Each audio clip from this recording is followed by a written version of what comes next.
ये कहानी जुर्म की दुनिया की वह काली परछाई है जिसके असर ने सबकी नींद उड़ा दी थी। एक शहर में एक पुलिस थाना था। थाने में अक्सर स्थानीय लोग समस्या लेकर आते रहते थे और उनका समाधान आसानी से हो जाया करता था, क्योंकि शहर की आबादी बहुत कम थी और यहाँ के लोग भी शांति के साथ जीवन जीना पसंद करते थे। सब कुछ बेहतर चल रहा था। तभी थाने में एक लेडी ऑफिसर की नियुक्ति होती है। उसका नाम रीटा था।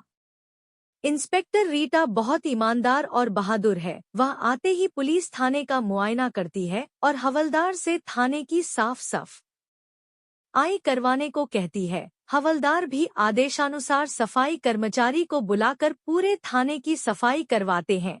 तभी रीटा थाने के स्टोर रूम में चली जाती है। वह वहां कुछ पुराने केसों की फाइल देख रही होती है। तभी अचानक ऊपर से फाइल नंबर 178, केस नंबर 176 जमीन पर गिरती है और रीटा की नजर उस फाइल पर पड़ती है। जैसे ही रीटा उस फाइल को उठाकर खोलती है, उसके चेहरे का रंग बदल जाता है, क्योंकि फाइल में जो फोटो होती है वह उसकी बचपन की सहेली रिया की फोटो थी, जो कि छोटी सी उम्र में ही लापता हो चुकी थी। लेकिन यहाँ उसकी फाइल का होना एक रूहानी इशारा था, जिससे रीटा की जिंदगी में उलझने बढ़ने वाली थी। रीटा इन सब बातों से अनजान अपनी रिया के घर फोन लगाती है और उसके बारे में उसके माता पिता को बताते हुए कहती है कि आपकी बच्ची इस दुनिया में नहीं रही। यह बात आज सच साबित हो गई है, क्योंकि उससे संबंधित फाइल मेरे हाथ लगी है और इसमें आपकी बच्ची की हत्या की पुष्टि की गई है।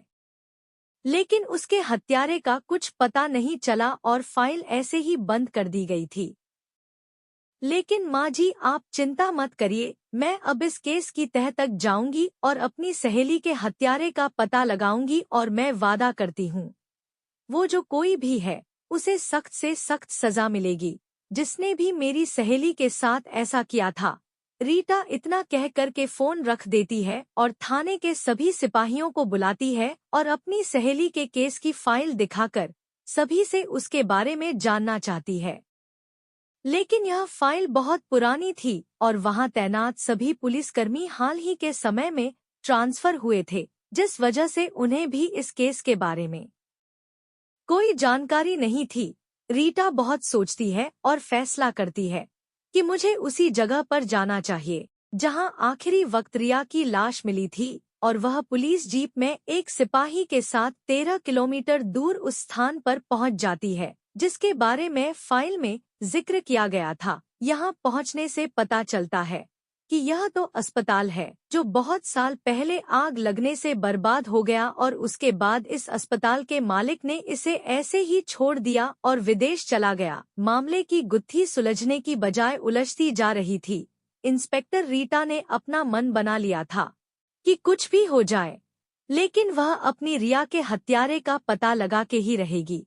वह अस्पताल के बारे में सारी जानकारियां इकट्ठा करना चाहती है और वह जिला कलेक्टर कार्यालय पहुंचती है। वहां से उसे जानकारी मिलती है कि बहुत साल पहले अस्पताल में जो आग लगी थी, वहां कई नर्स झुलसकर मर गई थी, लेकिन रिया का कोई भी रिकॉर्ड उस अस्पताल के स्टाफ रजिस्टर में मौजूद नहीं था। और बातों बातों में रीटा को उसके स्कूल से संबंधित एक सूचना मिलती है। इंस्पेक्टर रीटा को अपनी सहेली के स्कूल जाने से यह पता चला कि वह साइंस की स्टूडेंट थी और वह अपने विषय के प्रोजेक्ट के सिलसिले में अस्पताल गई थी, क्योंकि वहां एक नर्स उसकी सहेली की बड़ी बहन थी जिसने रिया को उसके प्रोजेक्ट के सिलसिले में बुलाया था। अब इंस्पेक्टर रीटा को एहसास हो गया था कि होना हो रिया के हत्या से इस अस्पताल का जरूर कोई न कोई कनेक्शन है। इंस्पेक्टर रीटा ने स्पेशल परमिशन के तहत अस्पताल के मालिक से मिलने का फैसला किया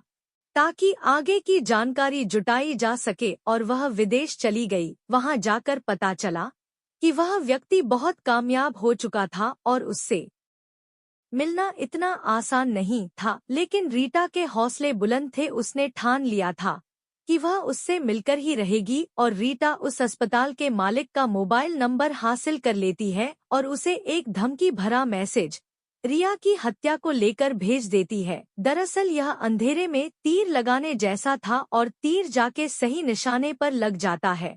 क्योंकि अब वह इंस्पेक्टर रीटा से मिलने को तैयार हो जाता है और जैसे ही दोनों की मुलाकात होती है तो इंस्पेक्टर रीटा को उसके चेहरे के हाव भाव देखकर पता चल जाता है कि रिया की हत्या में जरूर इसका कोई हाथ है। वह इंस्पेक्टर रीटा को रिश्वत का ऑफर देता है और कहता है आप इस केस से हट जाइए, लेकिन रीटा मजबूर है, वह उसे गिरफ्तार नहीं कर सकती क्योंकि उसके खिलाफ रीटा के पास कोई सबूत नहीं है और वह गुस्से से विदेश से वापस आ जाती है। तभी रीटा के मोबाइल में अचानक एक फोन आता है और उसे अस्पताल के सीक्रेट्स चैम्बर का पता चलता है और वह दोबारा सह पुलिस कर्मियों को लेकर उसी अस्पताल पहुंचती है और तहखाने में बने हुए चैम्बर का दरवाजा खुलवाती है। वहां रखी हुई चीजें अभी भी सुरक्षित होती है क्योंकि आग का प्रभाव वहां तक नहीं पहुंच पाया था।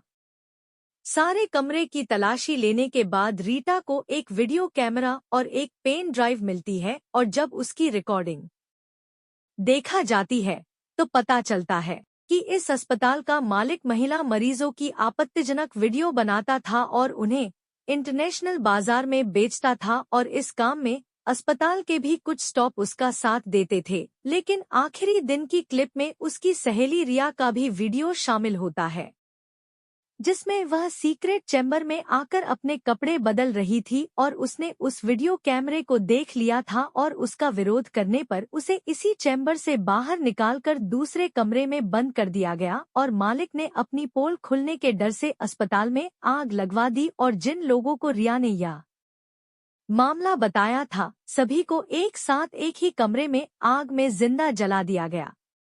ये सारी सच्चाई जानने के बाद रीटा की आंखों में आंसू आ जाते हैं और वह अपनी सहेली की बेपसी को लेकर दुखी हो जाती है, लेकिन बदले की भावना और अपनी सहेली को इंसाफ दिलाने के लिए वह अपनी जान लगा देती है। उसे अब तक यह पता चल गया था कि उच्च अधिकारियों के समर्थन के बिना यह कार्य संभव नहीं हो सकता था, इसलिए उसे संदेह था कि अगर मैं इस फाइल को ऊपर भेजूंगी तो इस केस को भी दबा दिया जाएगा।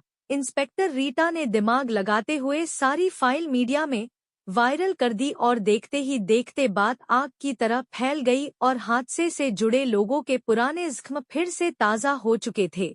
यह उस समय का बहुत बड़ा हादसा था। इस वजह से अपराधी को पकड़ने के लिए मांग तेज हो जाती है और कुछ दिनों की कड़ी कार्यवाही के बाद अस्पताल के मालिक को विदेश में ही गिरफ्तार कर लिया जाता है और उससे जुड़े सारे व्यापारों पर पाबंदी लगा दी जाती है। और एक दिन रीटा थाने में बैठकर अपनी सहेली को इंसाफ मिलने पर खुश हो रही होती है, तभी उसके सामने पड़े कागज पर अपने आप एक पेन चलने लगता है और पेपर पर लिख जाता है thank you my friend Rita और कहानी खत्म हो जाती है।